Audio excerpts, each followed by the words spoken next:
সরকার যে নির্ধারিত সময় দিয়েছে সেই নির্ধারিত সময়ের মধ্যে এই সকল কার্যক্রম করে নির্বাচনের দিকে যাওয়া সম্ভব। আমরা পুরনো রাজনীতিতে ফেরত যেতে চাই না, আমরা রাজনৈতিক সংস্কৃতির আমূল পরিবর্তন চাই। দলীয় লক্ষ্য আদর্শের বাইরেও মুজিববাদ ও দুর্নীতির বিরুদ্ধে এবং গণতন্ত্র সম্প্রীতির পক্ষে আমরা জাতীয় ঐক্য নির্মাণ করতে চাই। বর্তমান সরকার, অন্তর্বর্তীকালীন সরকার যে সংস্কারের কার্যক্রম চালাচ্ছেন জাতীয় ঐক্যমত্য কমিশনের মাধ্যমে, তাদের যে প্রস্তাবিত জুলাই সনদ, সেই জুলাই সনদ আমরা দ্রুত কার্যকর দেখতে চাই এবং সেই বিষয়ে আমরা সকলেই সবার জায়গা থেকে সহযোগিতা করব এবং জুলাই সনদ কার্যকরের মাধ্যমে সংস্কারের রূপরেখা আমাদের সামনে স্পষ্ট হবে।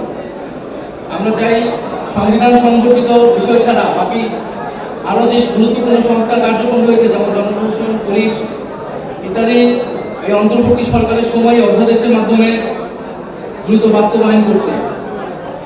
আমরা নির্বাচনের ক্ষেত্রে আমরা বলছি যে সামনে নির্বাচনটা একই সাথে আইনসভা এবং একই সাথে গণপরিষদ নির্বাচন করা সম্ভব এবং এর মাধ্যমে একটি নতুন সংবিধান এবং নতুন করে আমরা গণতন্ত্রের পথে প্রচলন করতে পারব। ফলে এই সকল কিছুই আমরা দ্রুত সময়ের মধ্যে হওয়া সম্ভব বলেও মনে করছি। সরকার যে নির্ধারিত সময় দিয়েছে সেই নির্ধারিত সময়ের মধ্যে এই সকল কার্যক্রম করে নির্বাচনের দিকে যাওয়া সম্ভব। কিন্তু নির্বাচনের আগে অবশ্যই আইন শৃঙ্খলার পরিস্থিতির উত্তরণ ঘটতে হবে। এককভাবে সরকারের পক্ষে কাজ হয়তো সম্ভব নাও হতে পারে। রাজনৈতিক দল, সামাজিক শক্তি এবং অভ্যুত্থানের শক্তিগুলোকে সেক্ষেত্রে ভূমিকা রাখতে হবে। নির্বাচনের জন্য সেনাবাহিনী, পুলিশ, আমলাতন্ত্র, মিডিয়ার নিরাপত্তা প্রয়োজন। তাই প্রাতিষ্ঠানিক নিরাপত্তা নিশ্চিত করতে হবে। জনপরিসরে নারীর নিরাপত্তা, নারীর প্রতি সহিংসতার বিরুদ্ধে আইনগত সামাজিক উদ্যোগ সরকারের পক্ষ থেকে নিতে হবে এবং দুর্নীতি ও চাঁদাবাজি বন্ধে সরকারকে আরো কঠোর হতে হবে। আমরা সাম্প্রতিক সময়ে দেখতে পাচ্ছি কিছু গোষ্ঠী বাংলাদেশ ও ইসলাম ধর্মকে নেতিবাচকভাবে বিশ্ব উপস্থাপনের চেষ্টা করছে। তাই সন্ত্রাস ও উগ্রবাদীদের বিরুদ্ধে আমাদের কঠোর অবস্থান দেখাতে হবে সরকারের পক্ষ থেকে এবং আমাদেরকে সামাজিক এবং রাজনৈতিক জায়গা থেকেও সে অবস্থান দেখাতে হবে।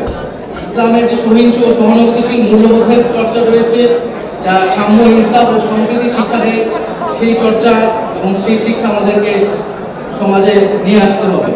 আমরা মনে করি বাংলাদেশ পুনর্গঠন একদিনে সম্ভব নয়, একটা দীর্ঘ সময়ের জঞ্জাল সাফের মাধ্যমে বাংলাদেশকে পরিবর্তন করা এবং জনগণের কল্যাণ সাধন সম্ভব। আমরা পুরনো রাজনীতিতে ফেরত যেতে চাই না, আমরা রাজনৈতিক সংস্কৃতির আমূল পরিবর্তন চাই। দলীয় লক্ষ্য আদর্শের বাইরেও মুজিববাদ ও দুর্নীতির বিরুদ্ধে এবং গণতন্ত্র সম্প্রীতির পক্ষে আমরা জাতীয় ঐক্য নির্মাণ করতে চাই। সর্বোপরি জুলাইয়ের আকাঙ্ক্ষা ধারণ করে সকলে মিলে আমরা একটি বৈষম্যহীন গণতান্ত্রিক